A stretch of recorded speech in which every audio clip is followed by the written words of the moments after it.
Today we're going to show you how to get time back from your consulting business. Welcome to Your Consulting Business Podcast. My name is Russell Pearson and this is episode number 72. Today on the show I'm going to be talking about time and how you as the busy consultant can get time back in your life. How the business itself can give you time back. And it may feel like a bit of an impossibility. I know I talk to a lot of consultants who tell me that they are too busy to do just about anything else. Now, unfortunately, that is a description of failure. When it comes to a consulting practice, you have the ability and flexibility and adaptability to do anything that you want in this space. You get to design it the way you would like. So if you have designed it in a way where you are now too busy to do the things that you want to do, you have painted yourself into a corner. Now, don't worry, I'm going to show you today how to get out of that corner and how you can actually build a successful practice that gives you time back. But before I get stuck into that, I'd love you to subscribe to the show. If you are listening to this on your audio podcast, hit the subscribe button so that you get notified when new episodes become available every single week. And if you're watching this on YouTube, don't forget to hit subscribe and then click the bell so it notifies you when the next show is live. Now, time. The concept I'd like to talk to you today about is time profit. What is time profit? How do you get it in your business? How do you make it one of the key performance indicators of success for you as a consultant? Well, I'm going to first tell you all about time profits, and then I'll show you how you can actually implement it into your business. Now, over here on the shelf back here, we have a book, and I'm going to grab it. It is called Profit First. Now, the concept of profit first is a very good one. And if you don't already have it in your business and you don't have a dedicated finance person in the business, then it may be something worth looking into. It's sort of a simplified management of money and cash flow process, and I find it to be incredibly valuable, especially for those consultants who are running their own race, who are pretty much wearing a number of different hats inside their business. And what it enables you to do is go through an exercise to define certain buckets where you will put cash once it comes in the door. And guess what the first bucket is? It's the profit bucket, which is where you put your profit first. And the concept behind it is that you will have X percentage of your income go to you as profit right from the very first step into the business. Now, you may find yourself in a situation where you don't feel like you could have any profit that you bring into the business, but the idea behind it is that you take profit first, then you actually use the next amount of money to pay taxes and things that you have to from a compliance point of view, and then you'll use the rest of the money after wages and owner's compensation for the operating expenses. And so the idea is that you'll start to run lean, and you'll learn to run lean. If there's no money to run the business, you're going to learn to do it, right? And it's not about making huge changes. The profit you could start with, if you haven't been getting a profit in a while, is just 1%, and there's no reason why you can't do that. And the first time I put this in place, I just put 1% in just for the fun of it, and I'll tell you what, it was incredibly powerful and actually empowering for me to find myself not only in a position where I was collecting money from the business that was just for me, and I'll talk about the psychology of that in just a second, but also my taxes were already put away, already prepared for. I didn't have to think about it. I didn't have to go to an accountant or a bookkeeper to work it out for me.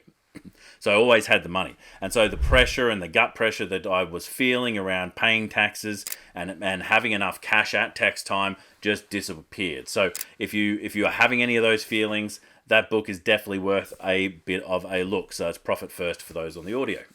So what's the psychology behind it, though? I think one of the big pieces is that you're not looking after yourself enough, and sometimes you're putting a lot of other people first, whether that be your clients or your suppliers or your staff or your team. There are so many different people that you have to think about when you're running your own business. But the great idea with Profit First is even if you take just 1%, and I don't mean 1% as profit for you to reinvest or 1% of profit to give yourself back as compensation. You'll do that in your owner's comp or your wages.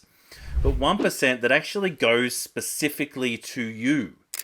And the idea was, you allow it to calculate up over weeks or months or however long it takes until you hit $500 or $1,000. And then you take that $500 or $1,000 and then you give it to you to spend on you.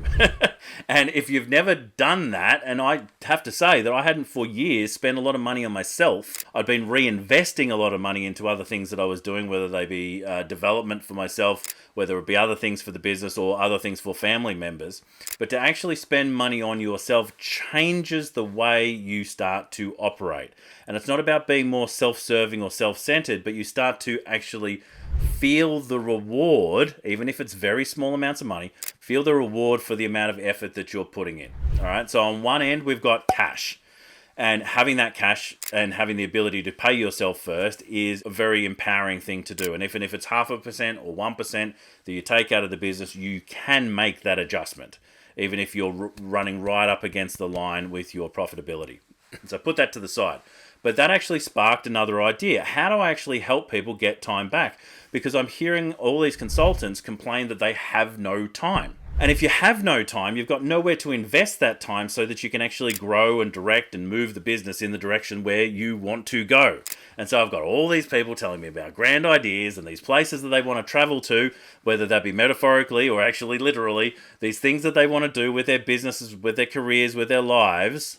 Yet they tell me they're too busy to get started now. They said, maybe next year, maybe next month, maybe next quarter is what I'm hearing from a lot of people. And so how do you get time back into your business? Well, I'm going to show you how to get time profits back into your business. But before you can even do that, you need to get out of stuck. And if you are too busy, that's TOO, if you're too busy, then you are stuck and there's nowhere to move because you're too busy. There's literally no other time. You're probably stealing time from yourself, from appointments that you're actually setting with yourself to do things that are going to be valuable for you. You're stealing from there and you're giving it to other people. One of the things that I have as a principle inside the Forge Business Program is that you are the most important person in your business. If you are the one that is generating the sales, if you are doing the work, if you're the consultant that is the primary motivator in that business, then without you, the business goes down. If you are lacking energy, the business is lacking energy. If you get sick, the business gets sick, which means that you need to be coming first to enable that business to do what it needs to do. All right? So if you had your number one client and they had an appointment at 10 o'clock on a Tuesday and some other client came along and they said, I want an appointment at 10 o'clock at a Tuesday, would you just go, I'll drop that appointment with my most important client and I'll give it to this other client? You're not going to do that. So what I would love you to do is start thinking about the appointments with yourself, whether they be appointments for you to do sales or appointments for you to start thinking strategically about your business, that they are with the most important person in the business. They are the number one client, which is you. You are the number one client of your business. Yeah. And so by understanding that, you're not going to give that appointment away to anyone else. So if you can stick with that principle, that's going to help. But there are people who really can't get out of that and they need a little bit of help. So let me help you. What I would like you to do is, if you are feeling completely stuck, I would like you to go 2 weeks ahead in your calendar. And if you don't have a digital calendar, get a digital calendar, because that's probably the reason why you're feeling overwhelmed in the first place. The calendar is an increasingly, but it's an incredibly clarifying process to actually have a calendar where you can start compartmentalizing your thinking around the future. So you go out 2 weeks, go 2 weeks into the future, and I would like you to find just 10 minutes. 10 minutes in that week. Ideally in the 9 to 5. The time when you would normally work, I'd love you to find it there, but if you can't, find it outside of there. You might have to get up earlier in the morning or stay up later at night, but I want you to get 10 minutes. And I want you to use that 10 minutes as the most important time that you will spend in the next 2 weeks to simply find an additional 10 minutes. So you're going to use that first 10 minutes to come up with as many ideas as you can to get an additional 10 minutes. So in your second week, you now have 20 minutes. And guess what we're going to do with that 20 minutes? We're going to use all those 20 minutes to find as many possible ways that we can generate an additional 20 minutes. Suddenly we've got 40 minutes in the following week. And finally, we're going to take one more step, and then we're going to talk about time profit. But one more step. The final step is you're going to take that 40 minutes and you're going to spend all the time in that 40 minutes, so all 40 minutes, working on how to generate an additional 40 minutes. Suddenly you have 80 minutes in a week. And what are you going to do with that? You're going to spend a certain portion of that on developing your business, on thinking about your business strategically, on working on the business, not in the business. And so we're going to take our 80 minutes and we're going to reward you. We're going to take 60 minutes and we're going to give it to the business. You've now got 60 minutes that you're going to give to the business, and we'll talk about that in a minute.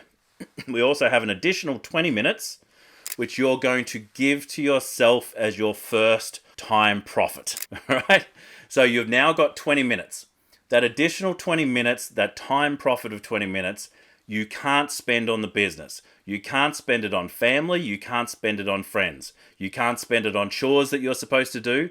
You can only spend that 20 minutes on something that you're going to enjoy for yourself. Now, I don't mind if that is a walk on the beach. I don't mind if that is a drive in the car, just listening to music that you enjoy. I don't care if that's you sitting down reading a book. It's probably going to be something fairly simple, but 20 minutes is yours. I want you to start not just treating yourself, but rewarding yourself with time. And that's what time profit's all about. So you now get your first 20 minutes of profit back. You can do that now every single week because you've found 80 minutes every week, and you're going to take 60 of those minutes and you're going to work on the business. Ideally, if you're smart, you'll use a good portion of that to see if you can get an additional 60 minutes. Suddenly you've got 2 hours you can work on the business. Suddenly you double that and you've got 4 hours you can work on the business. Ideally, you would like to be in a place as a successful consultant that you could be working on the business, on the development of the business and the growth of the business for a day a week. If you can be doing that, then you are in a very, very healthy space. I wanted to quickly jump in and remind you about russellpearsonprograms.com. We put all sorts of resources specifically for consultants on that page, and if you go there right now, you'll see that there are some new resources available absolutely free for you to download. So go to russellpearsonprograms.com. Now, back to the show. But let's talk back for time profit. So you got your 20 minutes. 20 minutes isn't a lot. There is a lot of people who want to get 2 days back from their business. And so the same way that we look at profit first and we look at the financial profit, that's how I would like you to now start looking at your business profit. And so look at the amount of time that you work in a week. And for most of you, you probably don't know exactly what that is.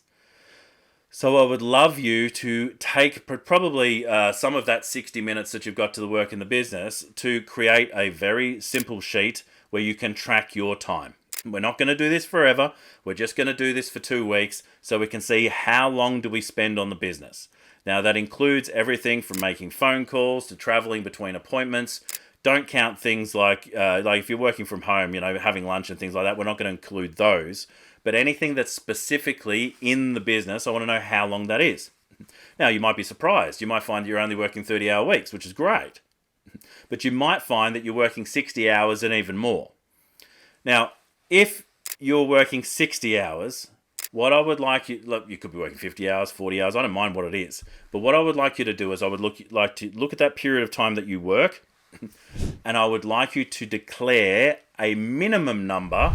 What is the first number, percentage of time profit you're going to give yourself back on a weekly basis? And so taking the same profit first rules, what is the time profit I'm now going to give myself in my business? Now, if you're working a 60-hour week, I've already done the numbers, that works out to 36 minutes in a week that is now yours.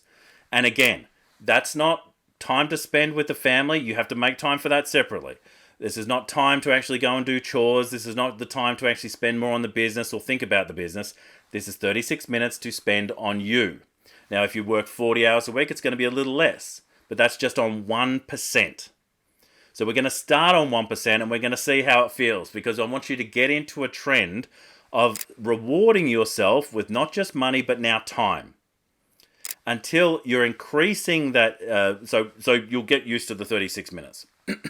Then you'll start to find that you're able to manage time far more effectively, because you now know with your 10 minutes to 20 minutes to 40 minutes to 80 minutes, you now know how to create time. Now, you're a time wizard. And we all know we can't create time because there's no real-time wizards, are there? But you can find time. You now are very good at finding time, and you're very good at using that time. Okay, so you know how to do this now. So you start with 1% and give yourself that time profit. Now, over a little period of time, you'll probably find that there is a way that you can increase that to 2%, right? You increase that to 3%. Ideally, if you can get 20% time profit back from your business to you, you're now working a 4-day week in 5 days. So in a 38-hour week, you now got 7.5 hours back, right? So that's time for you to do what you want to do. So if that's traveling, that's travel. If that's playing golf, that's playing golf. For me, it's forging. And forging, for those people who are understand, I'm not forging paintings. I'm a blacksmith, if you didn't already know. So it's, for me, it's working in the studio and creating things out of nothing, right? So I take steel and I repurpose it into beautiful and long-lasting tools, or really beautiful artistic pieces, right? So, other people tell me they're beautiful. I think they're pretty good too, right? So that's where I spend a lot of my time, but I also do other things. I like going camping. I like going full driving. I like going out into the bush and spending time there as well. Now, sometimes it's with friends and family, sometimes it's alone, but I get to choose. I get to select where I start to spend my time. And ideally, that's what I want for you. I want you to have choices. I want you to have choices of cash flow. That's why I recommend things like Profit First. I want you to have choices on time, and I never want you to be busy, too busy again. There's no problem with being having a lot on, but to be in a position where you feel like time is against you, that is not an area of success. So if you're too busy, you need to do something about it. And the first step you can do is find that 10 minutes, which you'll turn into 20 and go from there. From there on out, you can start to create time profits for yourself. If you want to know more about time profits, you want to know more about how we implement these things, then you may want to reach out to me about the Forge and the work that we do inside that program, because a large component of it is not just about getting more clients in your business. Ideally, we'll get you to a point where you're now auditioning clients and you can decide who you want to work with and ideally have a waiting list. From there, though, it's not just about making more money. Once you reach a certain level of income, money is good, but it has, it declines as far as the improvement you get. It limits the returns, right? Now, but time is that valuable asset that you have that is a very limited commodity. We can't create time. We aren't that time wizard, which means that we can't get time back either. And so time and our energy are the two precious components that we've got inside our business. And I want to make sure you're making the best use of those, not just to work inside the business. This is not about rise and grind. This is about you having time to choose to do what you want to do in your business. And ideally, that's the space of the select consultant. The select consultant chooses and selects the people that they want to work with. They select the type of work they do. They select when they want to work. And that person also selects when they take time off. They select the amount of time that they actually spend in a week, and they use that time to choose what they want to do. And at the end of that, you just have a life that's actually really fulfilling, and it enables you to do the things you want to do. So you might spend that time, you might take that time that you've accumulated, you might spend it towards a great cause. You might want to become a part of a board that's doing great things around the world, or you might want to start a foundation, or you want to lead a cause. These are all things that you can do once you have that time back from the business. And ideally, that should be one of the KPIs that you start making sure is concrete inside your business. You've got your KPI around profit, but now you've got your KPI around time profit to ensure that your business is not only giving you a financial revenue, but a revenue in time. My name is Russell Pearson. Until next time, I would love to hear what you got out of that session. What was it that's of interest to you? Let me know in the comments. What would you do with that time? I think that's the best question I can ask you. If you had everything you wanted in this world, what would you do? I've asked that question to a lot of people around the world, and funnily enough, usually the response is these tiny little things, these little pleasures of life, these reading and sitting comfortably and reading a book, sitting by a fire and having a nice glass of wine, spending time with friends, going for walks on the beach, or even sitting on the beach. These are the things that people tend to do if they had everything they wanted. And that's what I wish for you. The ability to not wait until you've got everything you wanted, but actually take that time and spend it on things that are actually going to create a life that you absolutely love. If you haven't subscribed, click the subscribe button. I hope to speak to you soon in the coming weeks. Until next time, stay passionate, and I'll catch you on the next one. Bye for now.